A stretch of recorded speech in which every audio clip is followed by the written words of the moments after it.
जय सिया राम दोस्तों। एक ऐसे चमत्कारी संत जो बिना माचिस के दिया जला देते थे।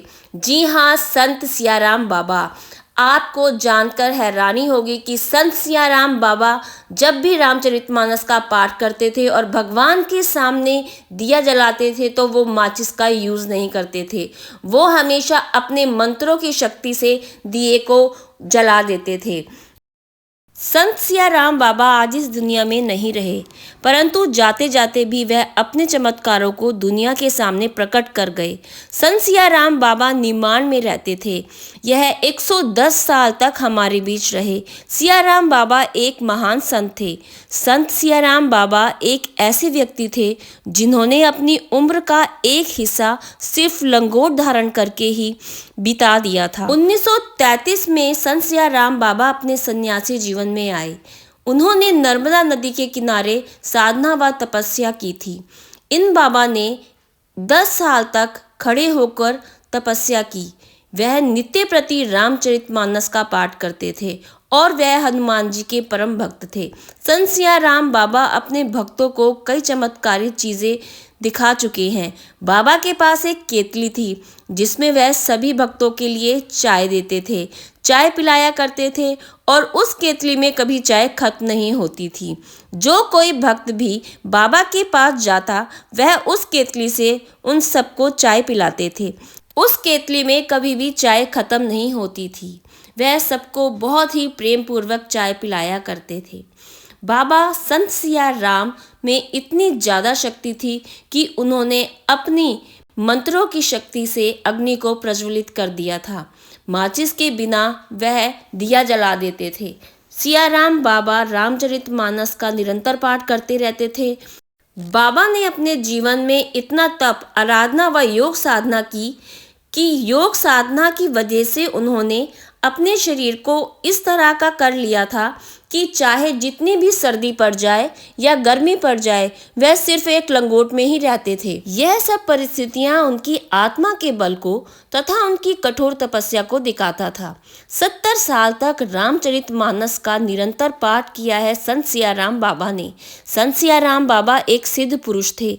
एक बार क्या हुआ था कि नर्मदा नदी में बहुत ही बाढ़ आ गई थी और उस समय नर्मदा नदी के पास लगे हुए वट वृक्ष के नीचे तपस्या कर रहे थे संत सियाराम बाबा। वहाँ बहुत ज़्यादा बाढ़ आ गई थी और सभी व्यक्ति कहने लगे कि संत सियाराम बाबा आप यहाँ से हट जाइए। संत सियाराम बाबा वहाँ से नहीं हटे। नर्मदा का पानी इतना ज़्यादा चढ़ गया कि उनकी ठोड़ी तक आ खड़ा हुआ। तब भी बाबा एक पैर पर खड़े होकर निरंतर तपस्या करते रहे और रामचरितमानस का पाठ करते रहे। जब नर्मदा नदी का थोड़ा बहाव कम हुआ तो बाबा बोले, माँ मुझसे मिलने आई थी, इसीलिए मैं वहीं पे खड़ा रहा। माँ मुझसे मिली और चली गई। ऐसा लगता है कि जैसे उनके प्रताप से नर्मदा नदी भी अपने बहाव को कम करके शांत होके चली गई हूँ। बाबा राम भक्त होने के साथ साथ हनुमान जी के भी अनन्य भक्त थे। वह 24 घंटे रामचरितमानस का पाठ करते रहते थे। उनका रियल नेम आज तक कोई नहीं बता सका कि उनका रियल नेम क्या था, इसीलिए सब उनको संत सियाराम बाबा ही कहते थे। संत सियाराम बाबा ने अपने शरीर को जप व तप से बहुत ही साथ लिया था। बाबा ज़्यादातर मौन रहते थे। नर्मदा नदी के किनारे बाबा का आश्रम बना हुआ है।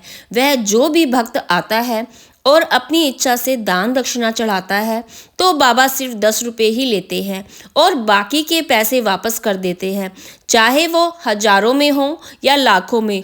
बाबा ने नर्मदा घाट बनवाने के लिए 25 लाख रुपए की डोनेशन दी है।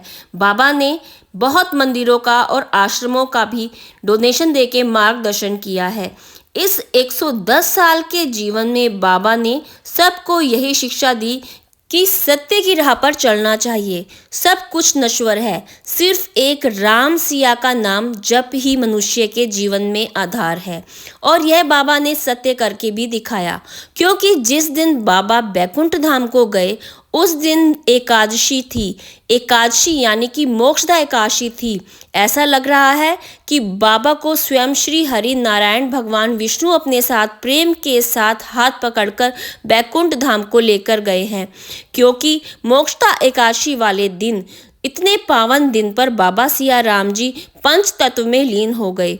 लोगों का मानना है कि बाबा एक संत होने के साथ साथ एक महान पुरुष तो थे ही, जिन्होंने हमेशा परोपकार व सदाचार की भावना अपने अंदर समाहित रखी। आज बाबा इस दुनिया में नहीं रहे, पर उनके किए हुए काम व शिक्षा आज भी जीवित है और हमेशा रहेगी। यह किसी चमत्कार से कम नहीं है कि मोक्षदा एकादशी का दिन उन्होंने अपने आप ही चुना। बाबा इतने ज्ञानी थे कि आने वाली घटना उन्हें पहले ही पता लग जाती थी, क्योंकि बाबा हमेशा रामचरितमानस का पाठ करते रहते थे और हनुमान जी का पाठ करते रहते थे। बाबा अधिकतर मौन ही रहते थे, पर जिसको वो बोलकर आशीर्वाद दे देते थे, वो आशीर्वाद उनका हमेशा सत्य निकलता था। बाबा को पता था कि मेरा अंतिम समय निकट आ रहा है, क्योंकि उन्होंने अपने भक्तों को पहले ही इशारा दे दिया था कि मोक्षदा एकादशी वाले दिन मेरे प्राण पखेरु उड़ जाएंगे और मैं पंचतत्व में लीन हो जाऊंगा। ऐसा बाबा ने अपने मुख से अपने भक्तों को पहले ही बता दिया था। बाबा इतने अंतर्यामी थे कि बाबा को हर घटना का पहले ही पता लग जाता था। बाबा के बीते जीवन को देखकर यही शिक्षा मिलती है कि उन्होंने इतने सरल तरीके से अपने जीवन को जिया और हमेशा राम नाम का जाप किया। इससे यही पता चलता है कि सब कुछ नश्वर है, कुछ साथ नहीं जाना, सिर्फ एक जाएगा तो राम का नाम ही अपने साथ जाएगा।